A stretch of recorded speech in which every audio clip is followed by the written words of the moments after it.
And that worked for him. Oh, you got him sober? Yes. Who is our It's guy? like 30 some years Oh, now. wow. That's awesome. Argus Hamilton was a great comic, and Great political he was, stuff. real political stuff, like the best of it, and was Mitzi's He's boyfriend. still killing at the store.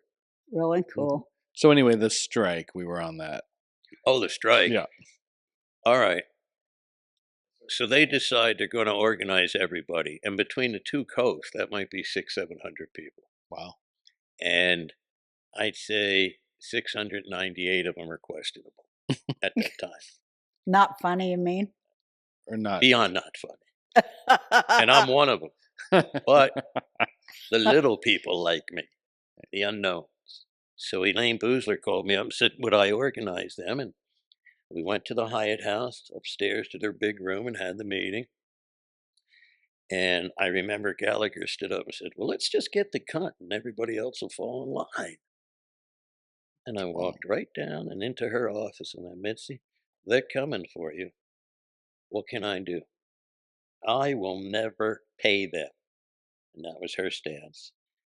And eventually they organized enough people and found a union called AGVA that was about to go under. It was circus clown. For real. I'm not making it up. And once you align with a union, all the other unions have to pretend they agree with it. Yeah, right. Hence the union. Yeah. Yeah. So SAG would go, we're going to pull cards after we do this. It was horrible. So people were afraid. And 8 of us crossed the line every night. And it was hard. Lena would go, you want to see this guy's not funny? What are you going to waste your money for? And eventually it got ugly. And it was on the news every night. And it was embarrassing, I thought. Because for these brilliant comics that want to get paid, their signs are like, no bucks, no yucks. And that was one of the better ones. Painful. And Paulie would get on the roof, as a kid, and pee on everybody. And then I think Jay Leno got hit by a car. He was all right. Somebody pulling into that driveway.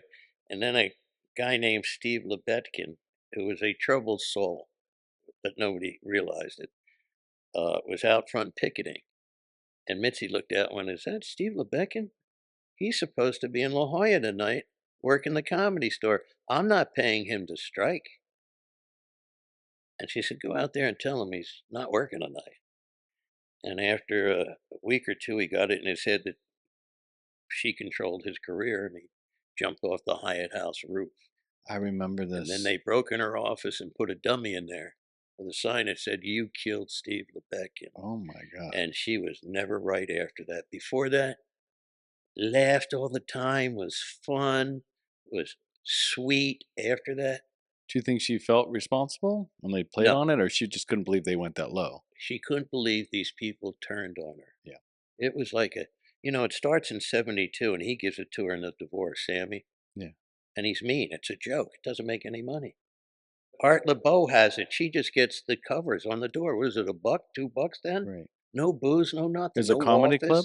Or jazz, what was it? A comedy club? No, it was the Comedy Store, gotcha. but the original room was half its size. Okay. The big room was a Mexican disco. Art LeBeau ran. Okay. Upstairs hadn't been used since 1960. Wow, okay. And she sat at the bottom of the stairs with cigarettes and candy. And would drive her Pinto to the house, and her office was up there. And that's when the kids were really young, 7 and 9, I think. So the divorce, she got it in the divorce. But it was like, ha, ha, ha. Right. And he said, oh, and you can have the house too, which is the old Dorothy Lamour house, except it had a big-ass mortgage. So no matter what somebody might think of Mitsy Shore, whether she was knowledgeable in comedy, but in the right place at the right time, however you want to put it, it's her sweat that made it. Yeah. Yeah. She didn't quit. And believe me, she should have. I don't know how she was making it. And with 4 kids, except Scotty was already making money. He was 21 in real estate. I told you he had a jack on the beach where he'd plug in his phone. And he's my age, and I'm going, where did I go wrong? I can't even think like that. And the daughter didn't like her, Sandy, from the day I got there. And I remember she was a waitress briefly. Then she learned how to do nails. Peter was very quiet, and Paulie was a lot of energy. Yeah. And Steve Landisberg lived in that house with her when I came out. He later gets Barney Miller. But at this point, I don't even know if he did a Tonight Show. And I Yeah, remember, he always did the Tonight Show. Hmm? He always was on the Tonight Show. yeah, I'm not sure he had done one at this Oh, I point yet, get it. Uh-huh. or he was getting ready to. And I remember being in the house, and he's talking to me, and Paulie runs by, and he grabs his hand, and he goes, "Slow down, or I'm going to rip your dick off." And he turns the conversation. All I could think is, well, none of these people are going to be normal in this house. No. I used to call it the Addams family. And so now the comics decide she's making money, and the real push behind it is the 17 headliners, and they're funny. Leno, Tom Dreesen, Boozler.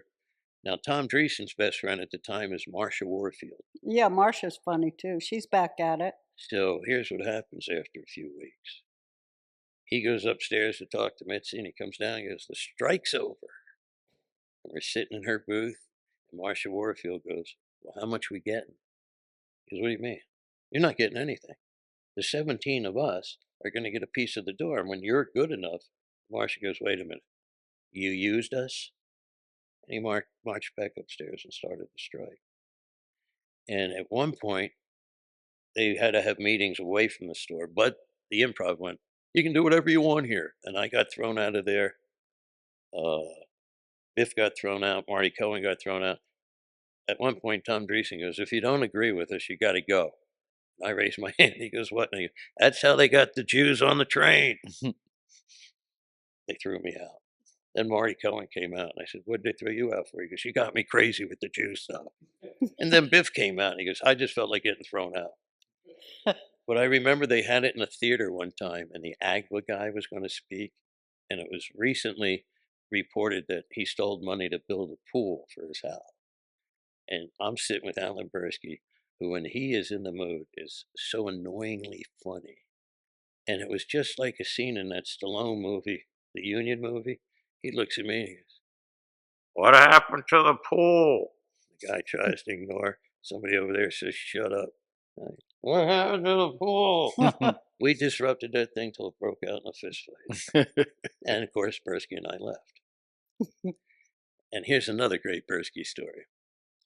Right after that, we're all sitting at the door of the original room where you come up the steps, Mitzi and a few comics.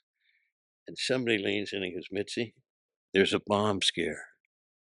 She goes, "What?" "Somebody says there's a bomb here." She says, "What do you want to do?" I go, "Well, if you get everybody out of here, it's really bad publicity. However, if we kill 200 people, it's not good either."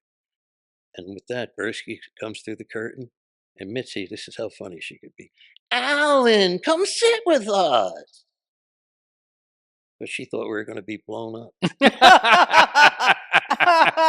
that the funniest? That's how mean her sense of humor was. "Allan, come sit with us." Oh, you see.